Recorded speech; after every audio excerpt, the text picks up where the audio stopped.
शरद पूनम की रात दिलाए आत्म शांति स्वास्थ्य लाभ।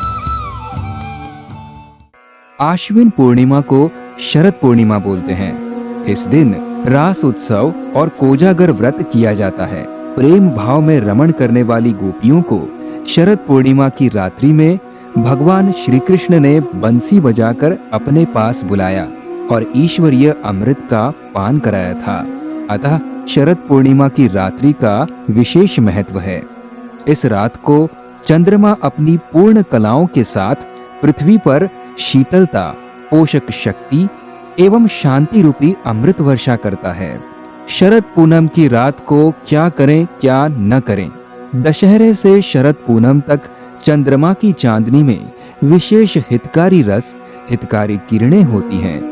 इन दिनों चंद्रमा की चांदनी का लाभ उठाना, जिससे वर्ष भर आप स्वस्थ और प्रसन्न रहें। नेत्र ज्योति बढ़ाने के लिए दशहरे से शरद पूर्णिमा तक प्रतिदिन रात्रि में 15 से 20 मिनट तक चंद्रमा के ऊपर त्राटक करें। अश्विनी कुमार देवताओं के वैद्य हैं। जो भी इंद्रियां शिथिल हो गई हों, उनको पुष्ट करने के लिए चंद्रमा की चांदनी में खीर रखना और भगवान को भोग लगाकर अश्विनी कुमारों से प्रार्थना करना कि हमारी इंद्रियों का बल ओज बढ़ाएं, फिर वह खीर खा लेना। इस रात सुई में धागा पिरोने का अभ्यास करने से नेत्र ज्योति बढ़ती है। चंद्रमा की चांदनी गर्भवती महिला की नाभि पर पड़े तो गर्भ पुष्ट होता है। शरद पूनम की चांदनी का अपना महत्व है, लेकिन 12 महीने चंद्रमा की चांदनी गर्भ को और औषधियों को पुष्ट करती है। अमावस्या और पूर्णिमा को चंद्रमा के विशेष प्रभाव से समुद्र में ज्वार भाटा आता है। जब चंद्रमा इतने बड़े दिगंबर समुद्र में उथल पुथल कर विशेष कंपायमान कर देता है, तो हमारे शरीर में जो जलीय अंश है, सप्त धातुएं हैं, सप्त रंग हैं, उन पर भी चंद्रमा का प्रभाव पड़ता है। इन दिनों अगर काम विकार भोगा तो विकलांग संतान अथवा जानलेवा बीमारी हो जाती है, और यदि उपवास, व्रत तथा सत्संग किया तो तन तंदुरुस्त, मन प्रसन्न और बुद्धि में बुद्धिदाता का प्रकाश आता है। खीर को बनाए अमृतमय प्रसाद। खीर को रसराज कहते हैं। सीता जी को अशोक वाटिका में रखा गया था। रावण के घर का क्या खाएंगी सीता जी, तो इंद्र देव उन्हें खीर भेजते थे। खीर बनाते समय घर में चांदी का गिलास आदि जो बर्तन हो, आजकल जो मेटल का बनाकर चांदी के नाम से देते हैं वो नहीं, असली चांदी के बर्तन अथवा असली सोना धो धा के खीर में डाल दो तो उसमें रजत क्षार या स्वर्ण क्षार आएंगे। लोहे की कड़ाही अथवा पतीली में खीर बनाओ तो लौह तत्व भी उसमें आ जाएगा। इलायची, खजूर या छुहारा डाल सकते हो, लेकिन बादाम, काजू, पिस्ता, चारोली ये रात को पचने में भारी पड़ेंगे। रात्रि 8 बजे महीन कपड़े से ढककर चंद्रमा की चांदनी में रखी हुई खीर 11 बजे के आसपास भगवान को भोग लगा के प्रसाद रूप में खा लेनी चाहिए। लेकिन देर रात को खाते हैं, इसलिए थोड़ी कम खाना, और खाने से पहले अपने सद्गुरुदेव अथवा अपने इष्ट देव के हवाले भी कर देना। मुंह अपना खोलना और भाव करना, लो महाराज आप भी लगाओ भोग, और थोड़ी बच जाए तो फ्रिज में रख देना, सुबह गर्म करके खा सकते हो।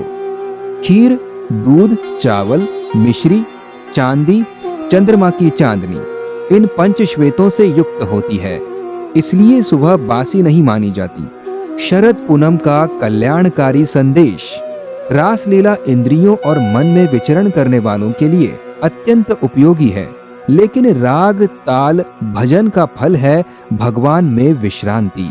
रासलीला के बाद गोपियों को भी भगवान ने विश्रांति में पहुंचाया था। श्री कृष्ण भी इसी विश्रांति में तृप्त रहने की कला जानते थे।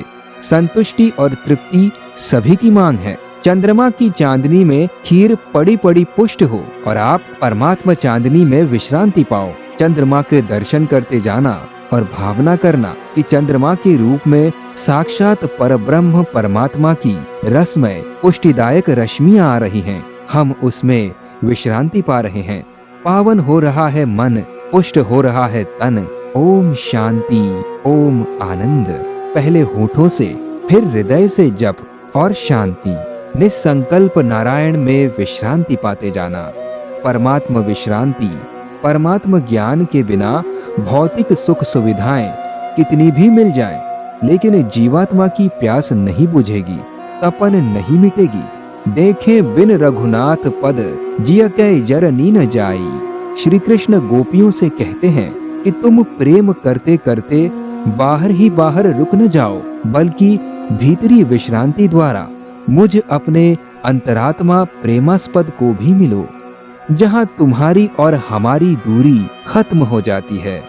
मैं ईश्वर नहीं, तुम जीव नहीं, हम सब ब्रह्म हैं, वो अवस्था आ जाए। श्री कृष्ण जो कहते हैं उसको कुछ अंश में समझकर हम स्वीकार कर लें। 10 भाषाओं में प्रकाशित होने वाली तथा पूरे विश्व में सबसे अधिक पढ़ी जाने वाली आध्यात्मिक मासिक पत्रिका की मेंबरशिप के लिए आप www.rishiprasad.org पर लॉगिन करें या फिर गूगल प्ले स्टोर से ऋषि प्रसाद ऑफिशियल एप्लीकेशन इंस्टॉल करके भी आप आसानी से मेंबर बन सकते हैं। अधिक जानकारी के लिए नजदीकी आश्रम में ऋषि प्रसाद एवं ऋषि दर्शन कार्यालय में संपर्क करें।